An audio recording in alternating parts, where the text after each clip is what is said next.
Beshem Hashem Naaseh Ve Natzliach, nous poursuivons aujourd'hui notre étude dans les réflexions du Rav Dessler au sujet de ce propos talmudique écrit par nos sages nous disant qu'il est possible de gagner son monde en une seule heure.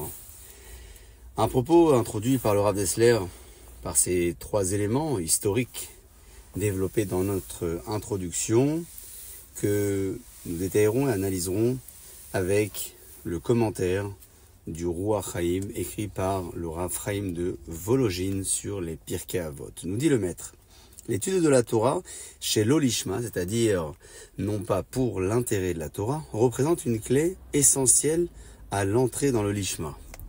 Une clé essentielle pour parvenir à une étude réalisée de manière intègre, sans laquelle personne ne serait à même de combattre son mauvais penchant. Et plus loin, dans le même ouvrage, nous dit le maître, car il est impossible d'arriver jusqu'au lishma, c'est-à-dire l'étude sans intérêt personnel, mais pour l'intérêt de la Torah, sans passer par l'étape préliminaire du shelo lishma. Depuis quelque temps, nous dit Rav Dessler, nous sommes témoins d'un phénomène curieux. Non seulement l'étude de la Torah et la pratique des mitzvot n'entraînent plus aucun avantage matériel, honneur au prestige, mais il semble même que ce soit l'inverse. Au cours des générations qui nous ont précédés, le monde juif avait toujours manifesté le plus grand respect pour l'étude. Les sages étaient vénérés, leurs jeunes mules très recherchés comme gendres. Aujourd'hui, l'étude désintéressée de la Torah a pratiquement disparu. Les quelques vestiges qui restaient des grands yeshivot d'Europe orientale, Hachem les a fait tomber aux mains des communistes, qui se sont, eux, empressés de les éliminer comme toute autre activité religieuse.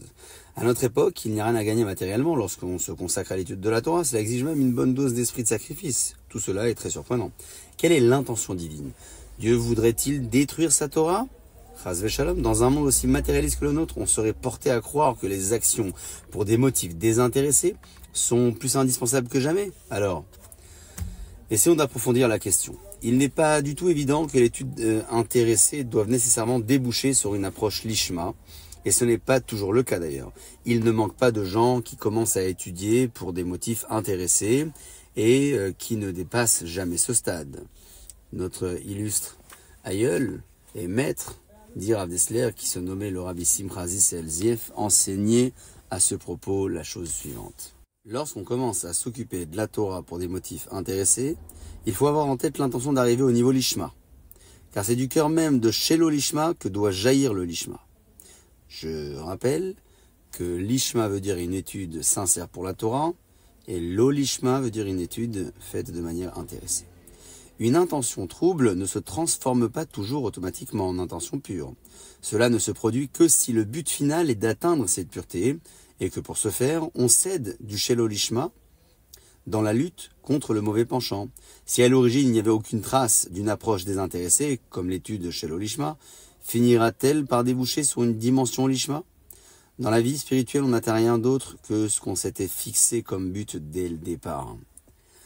Si l'étude shelo lishma, c'est-à-dire de manière intéressée, peut aboutir à une étude lishma, une étude pure et désintéressée, c'est qu'au départ, il y avait l'objectif d'en arriver là. Nous dit le maître, des souvenirs de mon enfance me reviennent en foule. Vers l'âge de 9 ans, je me souviens que le Shabbat, mon père et mon oncle se levaient vers minuit durant les longues nuits d'hiver pour étudier ensemble pendant quelques 9 heures d'affilée jusqu'à la prière du matin. Moi aussi, je me levais tôt pour étudier avec mon maître pendant quelques heures. Maman se levait également, étudier la section hebdomadaire de la Torah avec les commentaires du Midrash, de Ramban et de Malbim. Quand elle se levait, c'était une fête, car elle nous servait des tasses de café brûlant accompagnées de beignets délicieux. Il va sans dire que c'est pour l'étude que je me levais si tôt, mais ces beignets n'étaient pas tout à fait étrangers à la façon dont je sautais du lit.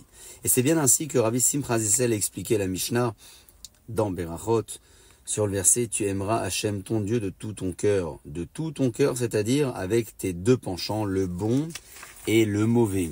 Comment fait-on pour aimer Dieu avec son mauvais penchant? En s'assurant les services du mauvais penchant sous forme de shelo lishma, c'est-à-dire s'en servir pour approcher la Torah de manière peut-être intéressée, en s'aidant de cette étape-là pour atteindre l'objectif du lishma, c'est-à-dire de l'étude désintéressée. Nous avons reçu l'ordre d'utiliser les désirs du mauvais penchant pour aplanir la route vers le but suprême qui est l'amour de Dieu. Ainsi s'achève cette seconde étape de l'analyse proposée par le Rav Dessler au sujet du propos talmudique nous disant « Gagner son monde en une seule heure est possible ». Baruch Adonai Le'olam, Amen ve Amen.